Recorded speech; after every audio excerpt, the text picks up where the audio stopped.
Fala galera, Dizascope, Douglas Gonçalves por aqui para mais um Copiando Jesus. É isso mesmo, nosso podcast de quarta-feira, onde a gente sempre escolhe um tema para a gente trocar ideia aqui, e hoje nós estamos com um tema de grande importância para o corpo de Cristo, e eu tenho certeza que você vai ser edificado, inspirado, abençoado, provocado para o que a gente vai conversar aqui, ok?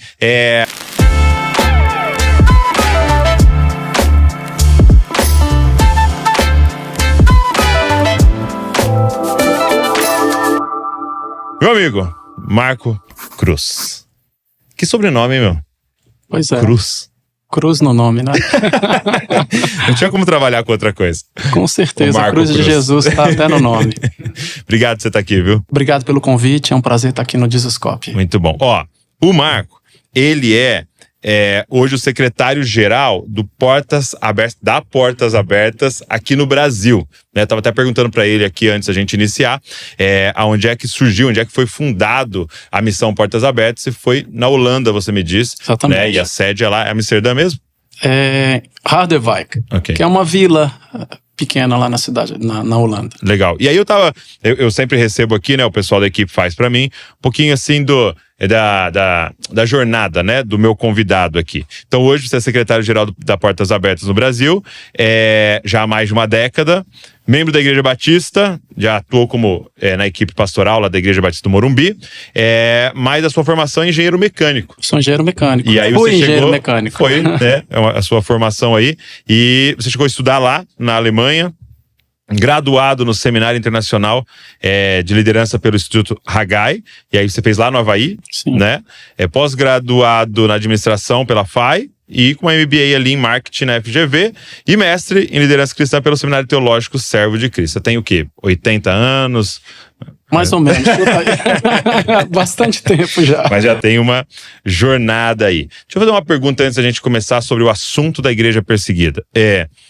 Quando é que foi esse despertar para fazer basicamente uma transição de carreira aí, né? Já há 10 anos trabalhando na Missão Portas Abertas. Quando é que foi essa transição? Olha, eu preciso voltar um pouquinho antes da mudança para Portas Abertas, mas eu tenho formação em engenharia mecânica e eu trabalhei cerca de 10 anos numa montadora e tinha minha carreira, tive a oportunidade de trabalhar e viver em alguns países, na Alemanha, na China. E eu tinha uma inquietação, sabe, eu acredito que todos nós somos missionários e servos de Jesus onde a gente estiver, mas naquele contexto de montadora aquilo já não estava me trazendo realização. Eu tinha um incômodo e eu entendi do Senhor que eu tinha que fazer uma transição. E orando, eu fiz uma transição e na época eu morava no sul do país, na cidade de Curitiba, e mudei para São Paulo. Saí da montadora e fui servir na Igreja Batista do Morumbi. Fiquei lá 5 anos. Depois de 5 anos também tinha uma sensação de que, poxa, meu tempo estava tudo bem, né? Mas meu tempo talvez ali estivesse chegando ao final de ano, e num processo de transição também, mais uma transição, eu fui servir na Portas Abertas. E desde janeiro de 2013 eu tenho o privilégio de servir na Portas Abertas. E Douglas, eu nunca fui tão impactado na minha vida como cristão depois de servir e conhecer a realidade da igreja perseguida. Quando você diz servir, você foi ali como um voluntário? Você foi? Eu saí da Portas Abertas, eu era parte da equipe da Igreja Batista do Morumbi, eu era parte da equipe pastoral. Que a igreja já era envolvida com Portas Abertas? Não era. Tá. Não era. E eu já tinha, eu vivia de tempo integral no ministério, digamos assim. Né? Eu fiz uma transição, né? Por isso que eu voltei um pouquinho para trás. E fiz uma nova transição. Saí da Igreja Batista do Morumbi e fui trabalhar e servir na Portas Abertas, né? Como parte da equipe responsável pelo trabalho no Brasil. Isso já faz aí mais de 11 anos. Uau. Eu queria que você falasse um pouquinho mais sobre isso. Você citou aí na sua fala, poxa, minha vida foi transformada ao entrar em contato com toda essa realidade. De que maneira entrar em contato com a igreja perseguida hoje altera o cristianismo de alguém? Douglas, o primeiro fato, né? Deus, ele pode tudo. De todas as formas. Eu cresci numa igreja presbiteriana, hoje estou numa igreja batista, então protestante, reformado, né? Acredito nos dons e tudo, mas tinha a minha cosmovisão. E eu imaginava que esse fosse um modelo de igreja. Aqui tem igrejas pentecostais, independentes, então é um modelo de igreja. Muitos países desse mundo, existem igrejas que... Eu tive diálogos, por exemplo, com cristãos de origem muçulmana que tiveram um sonho com um homem de branco. Jesus é muito comum, assim, muito comum. Eu tive um sonho com um homem de branco, que é Jesus. Issa. E ele me disse para conversar com aquela pessoa que ele tem um livro preto que vai me falar sobre ele. Aquela pessoa era um cristão secreto. Aí essa pessoa chega e fala, eu tive um sonho e Allah disse para eu falar com você, e você tem um livro preto. E aquela pessoa compartilha a fé, e aquele cristão de origem muçulmana fica tão apaixonado, recebe perseguição da família, é expulso, ameaçado de morte, mas ele quer compartilhar isso com todo mundo. E aí ele começa a se reunir clandestinamente em casas, isso é igreja, não tem denominação. E outras pessoas, sem formação teológica, sem discipulado, a Apóstola Bessa entra nisso também. Eu vou falar da Apóstola Bessa, como ela capacita, ajuda essas pessoas a crescerem. E ele começa a compartilhar o evangelho, tem acesso a porções da Bíblia, e ele perde tudo por causa de Jesus, ele encontra tudo em Cristo. Essa perspectiva do evangelho na nossa vida é uma perspectiva que eu quero alcançar. Eu vivo para Jesus. Tudo entregarei, mas eu quero ter eu não quero ter aquela experiência. Ele perdeu tudo literalmente, ele perdeu o convívio da família, ele foi ameaçado de morte, ele agora tem Jesus. A gente não precisa passar por isso para ter aquela perspectiva de que é aquele que quer vir após mim, a si mesmo se negue, tome a sua cruz e siga-me. Ele encontrou a pérola de grande valor, ele encontrou, né, Jesus, e ele vive assim. Aí eu chego para ele num diálogo e falo assim, tá, mas qual é a sua denominação? Aí ele, denomina o quê? Eu encontrei a Issa e estou aqui, e por causa de Issa eu sou perseguido, mas eu não consigo me conter, eu não consigo parar, eu consigo compartilhando. Eu já fui preso, aí eu ouço o relato dele, eu já fui preso por causa de Jesus, eu chego na prisão, eles me colocam numa cela onde só tem muçulmanos, e eles deixam de dar alimentação para esses muçulmanos e falam que é por minha causa, e eu começo a apanhar ali. Só que eu não revido, eu começo a falar disso, aí os muçulmanos começam a se converter. E aí esses muçulmanos começam a se converter e o diretor da prisão fala, nossa, parece que é praga, é vírus, onde ele vai infecta. Aí ele sai, põe num ambiente isolamento, e essa paixão pelo Evangelho de Cristo, que não está atrelado a uma forma, um governo, uma forma de entendimento bíblico, que nem entendeu direito. Tem cristãos que são perseguidos e a gente fala, como é que é no Brasil? No Brasil a gente pode... O quê? Você não é perseguido no Brasil? Conversas com crianças. No norte da África, no Oriente Médio, África subsaariana, a perseguição não faz parte da sua vida. Não, então você não é um cristão. Porque eu aprendi na prática que quando você encontra Jesus é perseguição, bem-aventurados os perseguidos, aquele que vivia piedosamente Cristo Jesus é perseguido. Então, se me odiaram, que sou mestre. Se me odiaram, imagina vocês, Mateus 24, né? Imagina que vão odiar vocês também, tudo, sabe, bem-aventurados os perseguidos. Então, Douglas, aquela realidade neotestamentária que para mim era histórica, perseguição, Saulo a caminho de Damasco, quem és tu, Senhor? Eu sou Atos. Jesus a quem tu persegues. Atos, o início da igreja, todos, eu gosto desse texto, todos exceto os apóstolos foram dispersos ali, Atos 8, 9, 7, 8, 9, todos foram dispersos e onde iam pregando o evangelho. Então Deus usa a perseguição para propagação do evangelho, e a perseguição faz parte da história da igreja.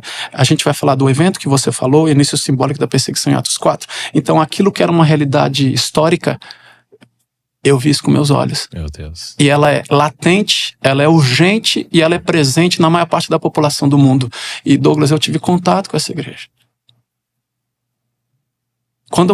E aí eu sinto, Douglas, hoje, quando um membro do corpo sofre, eu preciso sofrer com ele. É minha responsabilidade, claro, pelas portas abertas, por causa da nossa vocação e chamada, mas eu como cristão, eu que tenho essa liberdade que nós temos no Brasil, gravando um podcast nacional, milhões de pessoas, com liberdade, vários temas. Tem que tomar um pouco de cuidado nas palavras, mas com a liberdade que a gente tem. E irmãos que por causa de Jesus perdem tudo. Irmãos que por causa de Jesus não têm a Bíblia. O pessoal da Mais, né? Da Missão de Apoio à Igreja Sofrida me mandou um quadro, né? E aí era o quadro de como se fosse um cristão perseguido. E o meu rosto eles juntaram, né? E aí o slogan era, não são eles, somos nós, né? Não existe duas igrejas. Não existe a igreja só uma livre, igreja, só existe uma igreja. que é a igreja perseguida. De uma forma didática, a gente fala igreja livre, igreja perseguida. Por quê? Porque o Brasil é o país livre de perseguição, segundo a nossa metodologia de mais de 30 anos, quase 70 anos de organização. Porque a realidade do Brasil é bem diferente. As pessoas dizem que tem perseguição no Brasil. Tem casos isolados aqui e ali, mas a gente tem liberdade para fazer. Quantas versões da Bíblia você tem? Meu Deus. Já participei de viagens de contrabando, o valor que as pessoas dão para a palavra de Deus. Muitas pessoas, a gente está falando da China, pastores que ficaram décadas, 20 anos, 30 anos presos por causa de Jesus, aquilo que os fortaleceu foram as porções da Bíblia que eles decoraram. Eles são treinados a memorizar a Bíblia, por quê? Porque você pode ser preso, você pode ser perseguido. A China é diferente hoje. A China não está em essa realidade tão violenta, né? E com tanta pressão e prisões, mas a palavra de Deus os fortaleceu. Então, esse valor da palavra de Deus, numa viagem palavras que são corretas e não. O irmão André, o fundador da Portas Abertas, conhecido como contrabandista de Deus. Hoje a gente fala de distribuição de Bíblias e literatura em países onde não é permitido. É a mesma coisa. Né? Então, participar de uma viagem, Douglas, da Portas Abertas, de distribuição de Bíblias, contrabando de Bíblias, em países onde há mais cristãos perseguidos do que Bíblias, e você entrega a Bíblia para aquela pessoa, e ela tem um problema de saúde, por causa da sua condição de cristão, ela não recebe o tratamento, então ela precisava de uma Bíblia com letras grandes. E aí o irmão André falou que eu tenho de especial? Sou um seguidor de Jesus, mas eu posso ir. João 15,16, né? Não foram vocês que me escolheram, eu os escolhi para irem e darem frutos e frutos que permaneçam. Então todo mundo pode ir. Então alguém como eu, comum, vai a um lugar desse, leva um contrabando de Bíblias e Deus consegue abrir as portas para que você... E aí entrega uma Bíblia de letras grandes, porque aquela pessoa não conseguia, estava orando há décadas por aquilo. E aí eu estava orando há décadas por isso. Ela chora e beija aquela palavra de Deus. E algumas versões da Bíblia que eu nunca abri direito, eu comprei porque saiu, mas eu gosto dessa versão, uso mais. Então, essa paixão por Jesus, a questão do poder da palavra de Deus de transformar e de ajudar uma pessoa em décadas na prisão a perseverar, recitar, sabe? A gente não sabe o endereço. Hoje eu quase não uso a Bíblia impressa, desculpa, mas eu me adaptei. É o celular com várias versões. Né? Aqui a gente está no podcast, então pode, né? Então, assim, o celular com várias versões, o endereço, você pode... O Espírito Santo vai usar aquilo na sua vida em algum momento, para eles usam na prisão para fortalecer. E eles dão um valor tão grande que eu não dou. Sabe, beijam a palavra de Deus, ficam emocionados, você é resposta de oração, estava orando por isso, e a gente nem imagina. Então a gente tem que saber dar valor à liberdade que a gente tem, e viver parecido com Jesus. Diz a Scope, para que a palavra de Deus ela possa ser compartilhada com outras pessoas. Chama Portas Abertas, sabe por quê? Eu ia te fazer essa pergunta, por que chama Portas Abertas? Não há portas fechadas para o Evangelho. As portas estão abertas para a pregação do Evangelho. O irmão André começou contrabandeando Bíblias nos países do leste europeu. Para a galera mais nova aí, tinha um muro que dividia Berlim Ocidental com Oriental. 89 caiu. Irmão André entrava com o carro, todo mundo fugindo. O irmão André entrando com o carro, com contrabando de Bíblias e para compartilhar a palavra de Deus. E aí começou com uma pessoa que só disse sim também, que era filho de um ferreiro, não falava que tinha nada de especial, mas foi obediente ao Senhor. Sabe, essa questão de obediência são vários fatores, à medida que a gente for conversando, várias experiências de encontros que mudaram a história da minha vida, Douglas. Eu nunca mais vou ser o mesmo cristão. Histórias de perdão, histórias de resiliência, histórias de fé, várias histórias, sabe? E... Eu vi aqui, que, eles me mandaram assim uma listinha, de que... Quer ver, deixa eu ver aqui... Que você já esteve, né, no norte da África, na África subsaariana, também. No Oriente Médio, no sul e no sudeste asiático, América Latina. Já estive em mais de 40 países. Hoje, qual é a área mais desafiadora hoje no mundo? Eu acabei de fazer uma viagem que foi a viagem mais desafiadora da minha vida. É mesmo? Para a África subsaariana. Hoje é onde concentra-se a maior parte das mortes, né? A maior parte das mortes, a maior violência é encontrada na região da África subsaariana. E o principal tem sido a Nigéria? O principal é a Nigéria, e fui para a Nigéria. Você foi para a Nigéria? E, Douglas, a gente é um país que é 50-50, 50% o norte é muçulmano e o sul é cristão. E a gente ficou nos países que estão no... O norte dos estados tem a lei da Sharia, onde tem a maior parte da perseguição, só que radicais estão descendo, indo para o cinturão médio, que eles chamam. A gente foi para o estado de Benue e Plateau, estados que têm maioria cristã. A gente dirigiu...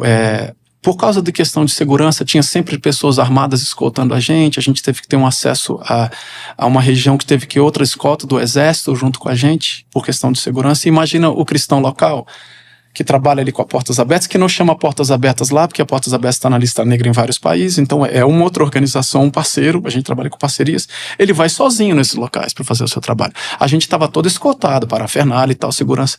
Horas passando por vilas totalmente abandonadas, vilas cristãs, em que radicais da etnia fulana, e não são todos radicais, mas radicais, invadiram essa região, Douglas, e atirando, matando as pessoas e expulsando pessoas que tinham a sua casa, sua vida modesta, mas sua casa, a igreja, a escola, a plantação, então tinha a sua subsistência e saíram dizimando. E são vilas e vilas. Aí você visita um campo de deslocados internos, que a gente chama, pessoas da própria Nigéria que foram expulsas dessa vila e se amontoaram num canto, num espaço aberto, a céu aberto. Não, você tem 4.000 pessoas, outros você tem 6.000 pessoas, outros tem 10.000 pessoas. E por serem cristãos. Por serem seguidores de Jesus Cristo. Então, os radicais, entre a etnia fulana, e não são todos radicais, invadiram essas vilas cristãs, em estados de maioria cristã, e dizimando, expulsando os cristãos. Porque eles acreditam que aquilo que eles estão fazendo é o mandato de Deus para eles, né? É um infiel, né? Limpando. Então, é quase que uma limpeza... Não posso usar esse termo, mas é uma limpeza expulsando os cristãos. E pessoas que estão há 5, 10 anos nessa situação, crianças e cristãs, Portas Abertas trabalham em parceria, mas assim, a necessidade é enorme, né? Aprendi uma coisa na região que eu não conhecia. A gente faz jejum, eu sei que vocês falaram de jejum recentemente, deve ser parte da nossa prática como cristão. Você conhece os termos 101 para descrever um dia? Não. Eu aprendi na África com eles. Fala assim, hoje o dia vai ser 101. Aí o que eles falam? 101? 1, a gente tem café. 0, a gente não vai ter almoço, não vai dar tempo no caminho. E 1, a gente vai jantar. Mas tem gente que é 0, 1, 0 dias alternados. Então, além daquela perseguição por causa do evangelho, a necessidade crescente, sabe? E não tem condições sanitárias. A Portas Abertas faz parceria com organizações que têm mais... A gente não faz o cuidado médico, mas a gente provê medicamentos e tal, porque são pessoas que estão 5, 10 anos e qual a perspectiva de volta para as vilas? O governo não faz esse mecanismo de volta. Os fulani estão lá que são criadores de cabras e gado, então expulsaram aquela comunidade. Muitos cristãos vêm conversar com a gente agradecendo pelo trabalho que é feito. Eles souberam que a gente era de uma organização que apoiava a distribuição de alimentos, treinamento, apoio médico, apoio pós-trauma. Muitas pessoas viram a execução dos seus parentes ali na hora de fugir, tem um trauma emocional. O cristão perseguido é gente de carne e osso como a gente, mas passa por traumas, e a Portas Abertas tem um trabalho de apoio pós-trauma, então aquelas pessoas estão naquela situação e um deles veio falar com a gente, veio correndo assim e falou assim, olha, isso aqui é minha filha, eu tô aqui há 10 anos, quando é que eu vou sair dessa situação? Obrigado pelo apoio de vocês, mas 1 década para uma criança, a gente que tem filhos, né? Você tem filho pré-adolescente, adolescente, então imagina perder 10 anos da vida ali, sem educação. Então, é uma situação muito extrema por causa de Jesus e a questão da violência. Né? Por outro lado, tem Deus está atuando, o Espírito Santo de Deus está atuando, tem exemplos de histórias de perdão, de alegria, de resiliência nesse contexto, que humanamente falando, parece não ter solução. Meu Deus. E foi recente agora? Final do ano passado. Última viagem. Minha última viagem. O evento que eu disse no início, né, e é uma das formas que o Portas Abertas compreendeu que pode mobilizar, né, a igreja no Brasil. Esse é um evento mundial? Esse é um evento que é um evento nacional. Ele acontece no Brasil. A gente também fez a data América lá. Do Brasil. A data... Conta a história do evento. Deixa eu falar. Então é DIP. É o DIP, Domingo da Igreja Perseguida. Domingo da Igreja Perseguida. Então é um dia pra gente falar nas igrejas, pra gente interceder juntos, pra gente mobilizar, pra gente conscientizar e informar de tudo que tá acontecendo, né? Mas fala como é que nasceu. O irmão André, o fundador, em 1988, ele teve, inspirado por Deus e baseado no texto de Atos 4. Em Atos 4, Pedro e João estão diante do Sinédrio, e eles são presos por causa da pregação do Evangelho. E tem até a oração do cristão perseguido, que no final do texto de Atos 4, não é a oração para que termine a perseguição, acabe a perseguição, é para que Deus dê coragem para que eles continuem, para que eles perseverem na fé. E foi a primeira vez, foi o início simbólico depois da ascensão de Cristo e da descida do Espírito Santo, o início simbólico da perseguição à igreja, então da igreja perseguida. Então, todos os anos, desde 88, a Portas Abertas organiza o Domingo da Igreja Perseguida. É um evento, principalmente que acontece no Brasil, mas foi idealizado pelo fundador. Sempre uma semana... 88, mais de 30 anos. Então, e uma semana depois de Pentecostes, que foi quando Pedro, o início simbólico da Igreja Perseguida. Né? E aí é uma semana depois de Pentecostes, ano que vem, esse ano vai ser no dia 26 de maio, então simbolizando esse início simbólico da igreja perseguida. Todo ano tem um tema diferente, com foco sempre na igreja perseguida. Então, eu tava lendo que esse ano é Desperta África. Desperta África, o foco nessa região que é a África subsaariana, a região mais violenta contra os cristãos no mundo. A maior parte das mortes, 95% das mortes de cristãos no período de avaliação do ranking que a Portas Abertas faz, que é a lista mundial da perseguição, os 50 países mais perseguidores aos cristãos, nessa avaliação, na lista desse ano, 95% dos 4.998 cristãos que foram mortos morreram na região da África subsaariana, que é a África ao sul do Saara. Até estava aqui a lista de quais são esses países, né? Que é Nigéria, Camarões, Burkina Faso, República Centro-Africana, Moçambique, República Democrática do Congo, Tanzânia, Níger, Mali, Sudão do Sul. E aí a Nigéria, que é o epicentro hoje do que está acontecendo. Dos 20 países mais violentos, 13 estão na região da África subsaariana. Dos 10 mais violentos, 6, que são esses que você falou, estão na África subsaariana. E a Nigéria, 82%, país que eu fui, 82% das mortes, 4.118 cristãos foram mortos. Esses números são conservadores, porque a gente é baseado em dados e fatos, então muitos números a gente nem fica sabendo, é muito mais do que isso, com certeza. É porque é numa vila, né?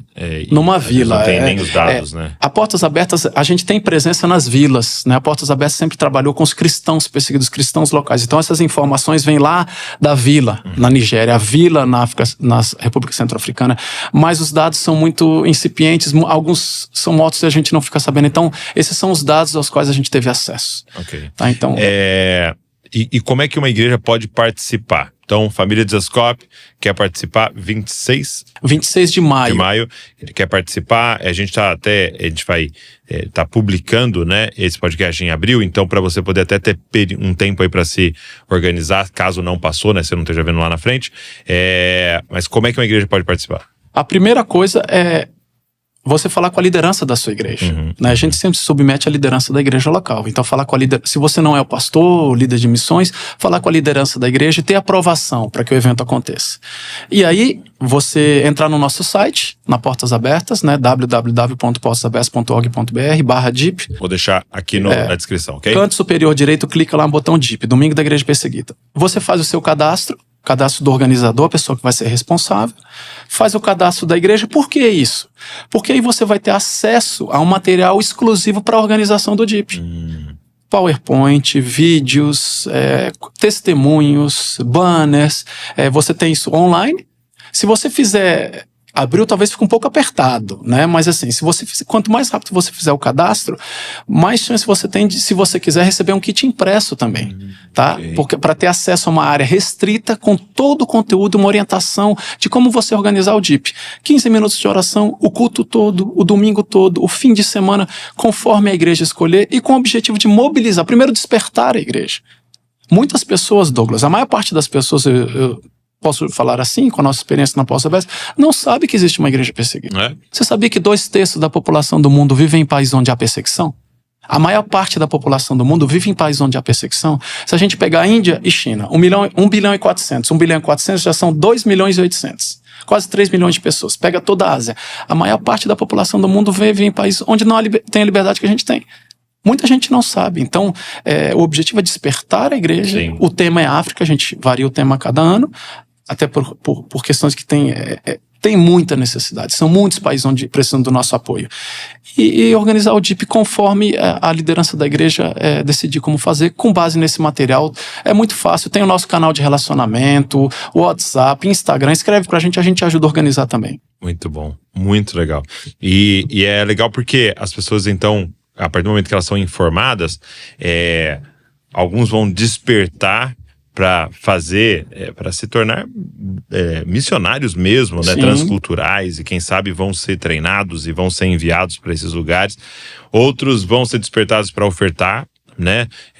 Deus deu dom para eles de produzir riquezas, vão poder apoiar isso financeiramente, e todos são chamados a interceder, né? E aí já não só no dia 26, mas sempre a gente fala do ID, né? Interceder, doar e encorajar. As nossas orações. Muito bom. Eu fui visitar um pastor, ministrar numa igreja e tal, e a esposa dele tava lá com o irmão dela, e o irmão dela era casado com uma iraniana. Olha. E uma iraniana que teve que sair do país, já perseguida e cristã, na lista negra e tal, porque ela começou a plantar igrejas, né?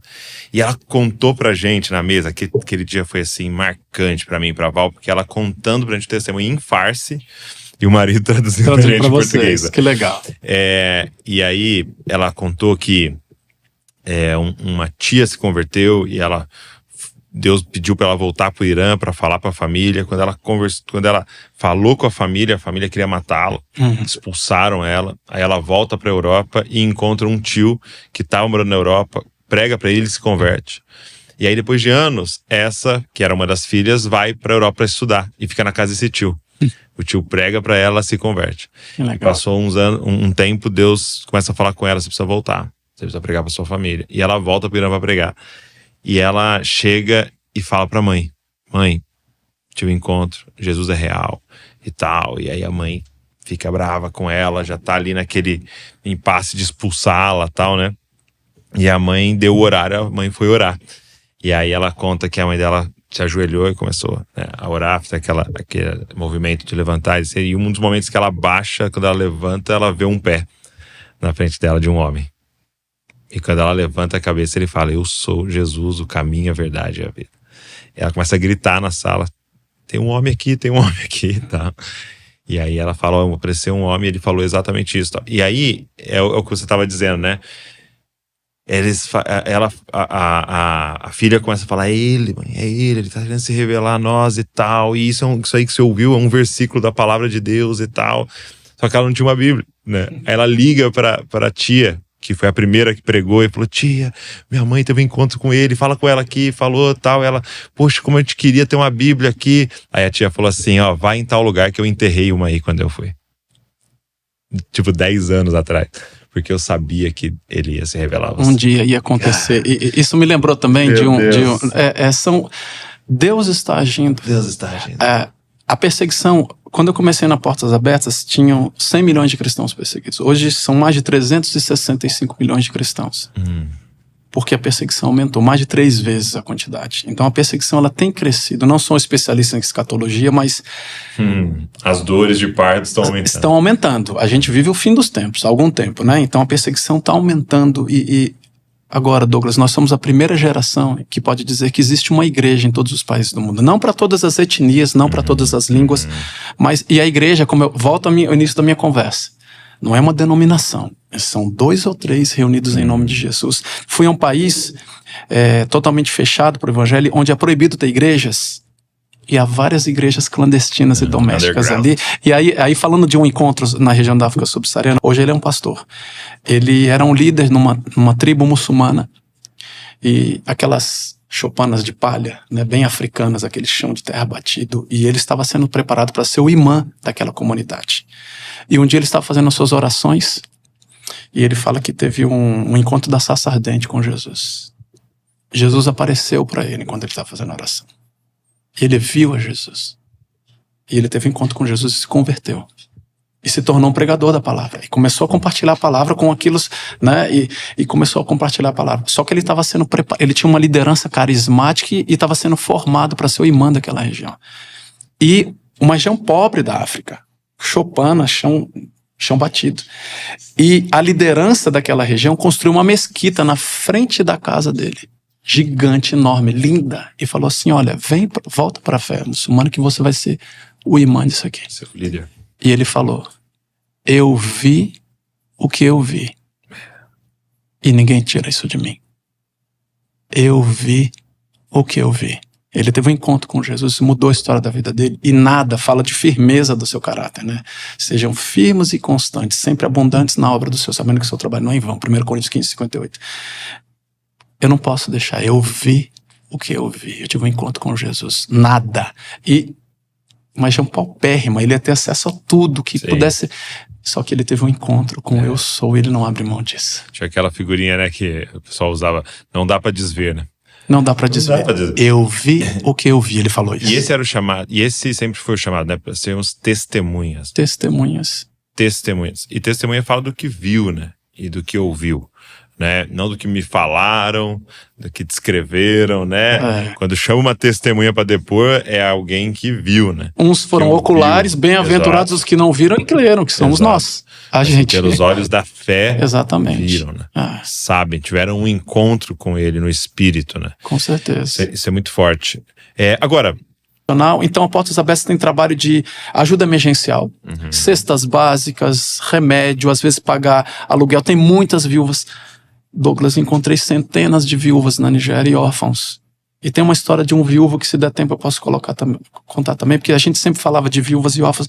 Eu encontrei um viúvo nigeriano que mudou a história da minha vida. E a gente apoia viúvas e órfãos com ajuda emergencial, pagar a escola, aluguel, e também como fonte de renda. Eles precisam ter uma oportunidade para andar com os próprios pés. Né? Então, às vezes, criar uma vaquinha. Fui a vários países que cabra, vaca, uma plantação.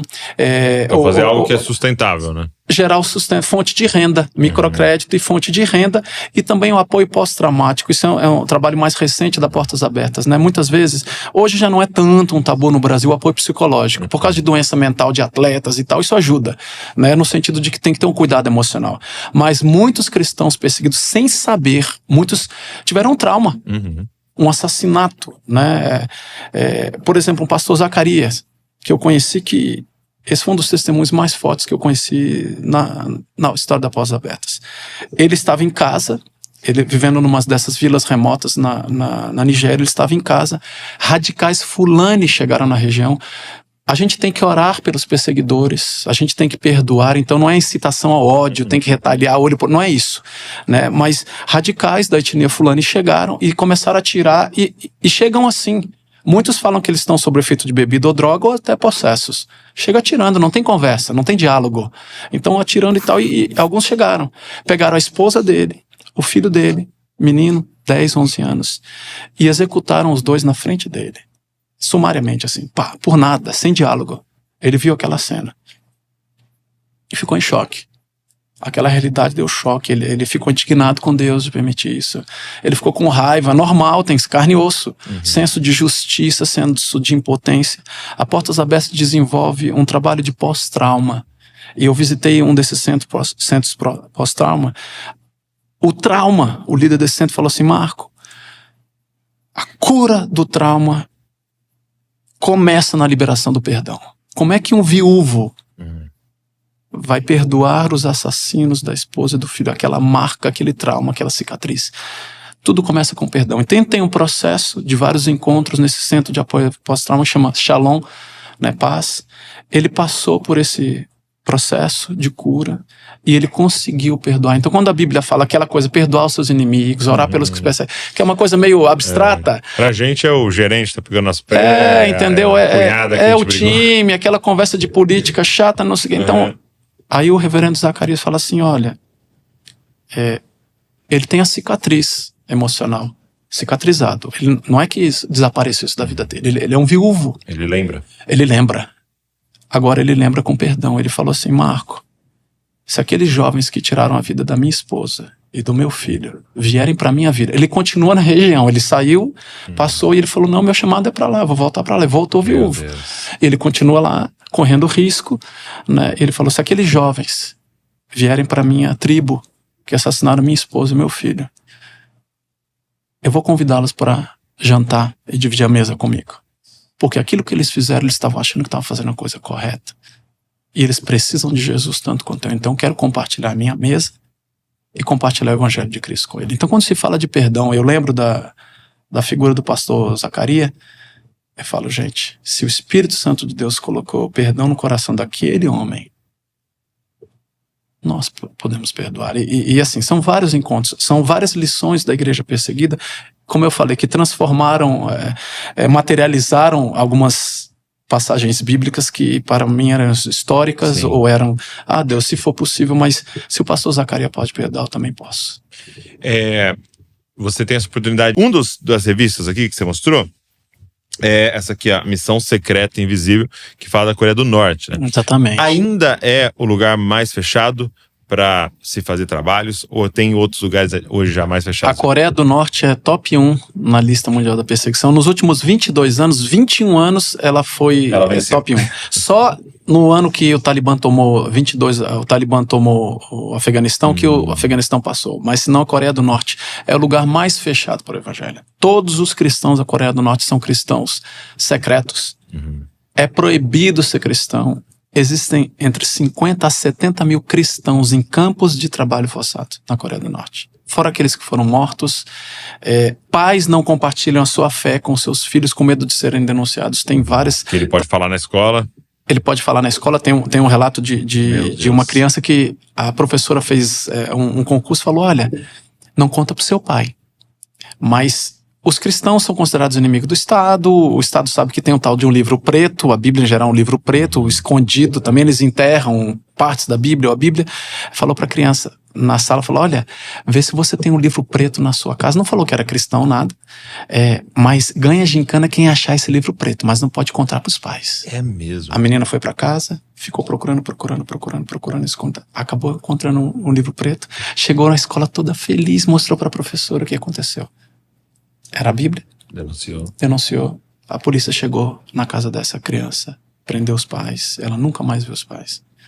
Então, a Coreia do Norte, eles precisam das nossas orações. Sim. E nesse contexto, Douglas, eles querem também exercer a missão. Eles oram para que caia o governo na Coreia do Norte e eles possam proclamar o evangelho. Essa igreja que é totalmente secreta, oprimida, de um país mais opressor, espera o dia que esse governo vai cair. Eles vão poder proclamar o evangelho para todas as nações. Então, assim, mais um aprendizado com a igreja perseguida. O casal que está comigo aqui no presbitério, né? O Thiago, de forma específica, foi para a Coreia do Sul, num evento de pastores, e levaram eles para... Meu pai foi também num evento e eles levam eles ali num lugar que dá para ver a fronteira. Na fronteira, né? E aí há um movimento de oração constante ali, né? Com as mãos levantadas, pedindo exatamente isso ao Senhor. Isso é muito forte. A oração deles é para que caia os governos e eles possam proclamar o evangelho. Sim. Os norte-coreanos. Muito bom. Obrigado, Marco. Obrigado também. Por esse tempo abençoado aqui. E que pessoas tenham um coração incendiado com esse papo, como eu tô saindo daqui incendiado. Obrigado por esses testemunhos. Obrigado por essa década, né? Servindo a igreja, né? Então não é a igreja perseguida, é a igreja. E despertando a igreja que está nos países livres a olharem, né? Para os nossos irmãos que estão aí no países perseguidos. Eu que agradeço pela oportunidade. Deus abençoe. Glória a Deus. E obrigado a você que ficou aqui ouvindo, assistindo, acompanhando a gente. E eu queria te fazer um pedido, né? Pelo amor de Deus, isso aqui não pode ficar com você só. Pega esse link, pega esse conteúdo, sai espalhando para todo mundo, faz um print aí, coloca nos seus stories, manda nos grupos aí da igreja pra galera poder ouvir esse papo e ser informada sobre tudo isso e ser abençoada por tudo isso, como a gente foi aqui. Deus abençoe você e não se esqueça, você é uma cópia de Jesus. Valeu.